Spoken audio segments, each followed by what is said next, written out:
17. 언약의 증표. 사라가 하나님의 이적으로 아들을 낳자 이름을 이삭으로 지으라 하시네. 언약의 증표로 할례를 행하라 하시니 남자들은 출생 8일 만에 할례를 하게 되네. 아브람이 아브라함으로, 사레가 사라로. 17장 1절에서 8절, 15절에서 22절. 하갈의 몸에서 이스마엘이 태어난 지도 어느덧 13년이 흘렀다. 아브람은 이제 99세, 100세를 눈앞에 두고 있었다. 아내 사레는 90세를 앞두고 있다. 그렇다면 이제는 포기해야 하는 것이 아닐까? 아마 그럴 것이다. 그들 사이에 자식을 둔다는 것은 불가능에 가까울 것이다. 이젠 아무래도 아내에게서는 자식을 기대할 수 없을 것 같군. 아브람의 마음은 자꾸 약해지려 했다.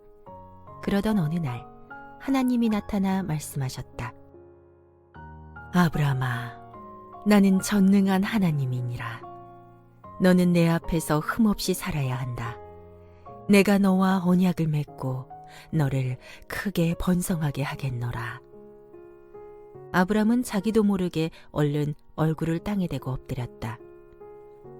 아브람아, 너는 여러 민족의 아버지가 될 것이다. 그러므로 이제부터는 네 이름을 아브람이라 부르지 말고 아브라함이라 하여라. 내가 너를 여러 민족의 아버지로 삼을 것이기 때문이니라. 하나님이 직접 아브람의 이름을 바꿔주신 것이다. 아브람은 고귀한 아버지란 뜻으로 개인적인 성격의 이름이다. 하지만 이제 하나님은 아직껏 후사가 없는 아브람에게 열국의 아버지란 뜻을 지닌 아브라함이란 공적인 성격의 이름을 부여해 주심으로써 자신의 언약을 확증하신 것이다. 히브리 사회에서 이름이 갖는 의미는 무척 중요하다. 한 사람의 생애 전반을 특징 짓고 있기 때문이다. 아브람, 아니 아브라함을 향한 하나님의 말씀은 계속되었다. 아브라함아, 내가 너를 크게 번성하게 하겠노라. 네 후손 가운데서 민족들과 나라들과 왕들이 많이 나올 것이다. 지금 맺는 이 언약은 너뿐만 아니라 앞으로 오고 올 내 후손들과도 맺는 언약이니라. 나는 너의 하나님일 뿐만 아니라 내 뒤에 오는 네 모든 후손의 하나님이니라. 그러면서 하나님은 이전에 몇 번씩이나 약속하신 가나안 땅에 대한 약속을 또다시 해주셨다. 아브라함아, 네가 지금 나그네로 살아가는 가나안 땅을 너와 네 후손에게 영원한 터전으로 주겠다. 진실로 나는 언제까지나 너와 네 후손의 하나님이 되어주겠노라. 아브라함은 가나안 땅에 대한 하나님의 약속은 의심하지 않았다. 하지만 후손을 주시겠다는 약속에 대해서는 여전히 반신반의했다. 자신과 아내의 나이를 감안할 때 도저히 실현될 것처럼 보이지 않았기 때문이다. 땅은 분명히 주신다고 해도 대를 이을 자식은 어느 천년에 주신단 말인가? 하나님의 약속에도 불구하고 아브라함의 얼굴빛은 그리 밝지 않았다. 자나깨나 집안의 대를 이을 자손, 본부인이 낳을 적자에 대한 생각뿐이었다. 이 같은 아브라함의 마음을 읽으셨는지 하나님이 또 말씀하셨다. 아브라함아, 이제부터 네 아내를 사레라 부르지 말고 사라라고 불러라. 사레는 나의 공주란 뜻을 지닌 개인적인 성격의 이름이다. 사라는 열국의 어머니란 뜻을 지닌 공적인 성격의 이름이다. 열국의 아버지란 뜻의 아브라함이란 이름과 짝을 맞춘 계명이었다. 사레의 이름을 사라로 고쳐주신 뒤 하나님은 그 이유를 설명하셨다. 내가 이제 사라에게 복을 내려 네 아이를 낳게 해줄 것이다. 그녀의 이름을 바꾼 것은 그 아이를 통해 그녀가 문나라의 어머니가 될 것이기 때문이다. 내 아내 사라가 낳은 후손 가운데서 많은 왕들이 나올 것이다. 아브라함은 어리둥절할 뿐이었다. 자신도 모르게 헛웃음이 새어나왔다. 허허, 100살 다 된 늙은이가 어찌 자식을 본단 말인가? 90살이나 먹은 아내가 어찌 아이를 낳을 수 있단 말인가? 아브라함은 솔직한 심정을 하나님께 아뢰었다. 주님, 지금 제가 바라옵기는 제 스라의 이스마엘이나 복받고 오래 살았으면 좋겠습니다.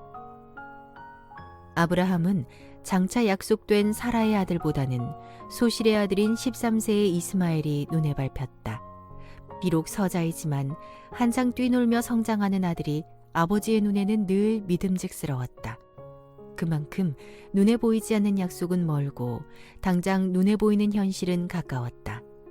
하지만 하나님은 단호하게 말씀하셨다. 아니다. 내 아내 사라가 반드시 네게 아들을 낳아줄 것이다. 그 아들이 태어나거든 이름을 이삭이라 하여라. 내가 그와 언약을 세울 것이니라. 그 언약은 이삭뿐 아니라 이삭의 후손에게도 영원히 이어질 것이다. 아브라함에게 대를 이을 자손을 주시겠다는 하나님의 약속이 진일보한 셈이었다. 태어날 아들의 이름까지 알려주셨지 않은가. 이때 하나님은 아브라함이 아뢰는 서자 이스마엘에 대한 부탁도 무시하지 않고 들어주셨다. 아브라함아, 내가 이스마엘을 얼마나 아끼는지 그 심정을 잘 알겠다. 내가 이스마엘에게도 복을 내려 그로 많은 자식을 낳게 해주겠노라. 이스마엘의 후손도 크게 불어날 것이고 그에게서 12부족의 지도자가 나올 것이다. 그러면서 하나님은 본래 하시고자 했던 말씀으로 돌아와 아브라함에게 결정적인 약속을 해주신다. 아브라함아, 내년 이맘때다. 그렇다. 내년 이맘때에 내 아내 사라가 이삭을 낳을 것이다. 그러면 내가 그 아들 이삭과 새로이 언약을 맺겠노라. 아브라함의 대를 이을 자손에 대해 구체적인 기한까지 계시되었다. 아브라함이 1년 후에는 그토록 바라던 아들을 품에 안을 수 있게 된다는 것이 아닌가. 이쯤 되면 아브라함도 믿지 않을 도리가 없다. 1년 후의 미래가 아브라함의 눈앞에도 현실이 되어 그림으로 나타나 보이고 있었다. 오, 주님, 감사합니다. 아브라함은 땅에 엎드려 경배했다. 언약의 징표, 할례를 행하라. 17장 9절에서 14절, 23절에서 27절. 하나님이 또 아브라함에게 말씀하셨다. 자, 이제 나는 너와 언약을 맺고자 한다. 지금 나와 맺는 이 언약을 너는 반드시 지켜야 한다. 너뿐 아니라 네 후손들도 이 언약을 굳게 지키도록 단단히 일러주어라. 아브라함은 마음을 가다듬었다. 하나님의 말씀이 이어졌다. 내 집안의 모든 남자는 할례를 받아라. 또한 너의 후손된 모든 남자들도 대대로 할례를 받아야 한다. 이것이 나와 너희 사이에 맺은 언약의 징표이니라. 할례란 말의 히브리어 물로트는 주위를 둥글게 배달한 뜻이다. 남성 생식기의 귀두 부분을 덮고 있는 표피를 베어내는 시술 행위를 말한다. 하나님은 좀 더 구체적으로 일러주셨다. 아브라함아, 누구든지 네 집안의 사내 아이는 태어난 지 8해 만에 할례를 받아야 한다. 네 집에서 태어난 종들뿐 아니라 이방 사람들에게서 돈 주고 사온 종들까지도 할례를 받아야 한다. 그래야만 나의 언약이 너희 몸에 영원한 언약으로 남을 것이다. 할례를 받지 않는 남자는 결코 내 백성이 되지 못할 것이다. 그런 자들은 나와 맺은 언약을 어겼기 때문이니라. 이후로 이스라엘 백성들이 할례 없는 자라고 말할 때는 택함받지 못한 민족, 곧 하나님을 알지 못하는 이방인을 가리키는 말이 되었다. 고대 히브리인들의 개념상 여자는 남자에 포함되는 것으로 간주되었다.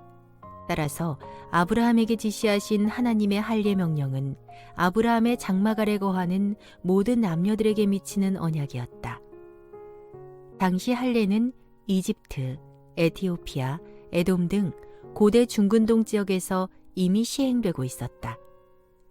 이방 민족들은 미신적인 이유로나 위생상의 이유로 할례를 행했다. 대체로 사춘기나 성년의식 때 할례를 행했다. 그런데도 하나님이 할례를 선민에 대한 언약의 징표로 삼은 이유는 무엇일까? 하나님이 아브라함과 맺은 할례 언약에는 특별한 의미가 있었다. 번식 기능을 지닌 생식기는 생명의 상징인 만큼 할례 행위는 죄로 타락한 육신적인 옛사람을 떨쳐낸다는 의미를 가진다.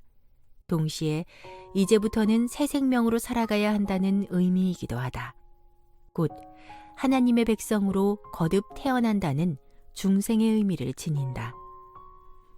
이처럼 하나님이 명하신 할례는 고결한 영적 의미를 지닌다. 그러므로 할례와 관련해서 정말 중요한 것은 몸에 행하는 육신의 할례가 아니라 심령에 행하는 마음의 할례다. 후일 이 같은 하나님의 참뜻을 깨달은 선지자들과 사도들은 육신의 할례를 과시하고 자랑하는 이스라엘 백성들을 책망했다. 그러면서 마음의 할례를 받으라고 권면했다. 그렇다면 생후 8일째에 할례를 받으라고 명하신 까닭은 무엇일까? 생리학적으로만 고찰하면 태어난 지 8일째가 할례를 시행하기에 가장 쉬울 뿐더러 통증을 가장 덜 느낄 때이기 때문이다. 하지만 여기에도 중요한 영적 의미가 있다. 제8일은 태초 7일 동안의 천지창조 이후 새롭게 시작되는 첫날이기 때문이다. 안식일이 지난 첫날로 장차 메시아 예수가 무덤에서 부활하신 날이기도 하다. 따라서 8일째의 할례는 새 출발, 새 생명, 새 창조를 의미한다. 할례는 하나님의 백성으로 새롭게 태어나 새 출발하는 거룩한 의식이다. 그래서 하나님은 할례를 언약의 징표로 삼으셨다. 하나님은 아브라함에게 모든 말씀을 마치시고 그를 떠나 하늘로 올라가셨다. 아브라함은 즉시 집안의 청지기를 불렀다. 엘리에셀, 그대는 집안 남자들을 불러 모으시오. 단 한 사람도 예외 없이 전부 불러 모으도록 하시오. 즉시 그렇게 행하시오. 그날 아브라함은 하나님이 이르신 대로 행했다. 자신은 물론이고 아들 이스마엘을 비롯하여 집에서 태어난 종들, 돈 주고 사온 종들까지 온 집안의 남자들에게 할례를 행했다. 그때 아브라함은 99세였고 그의 아들 이스마엘은 13세였다.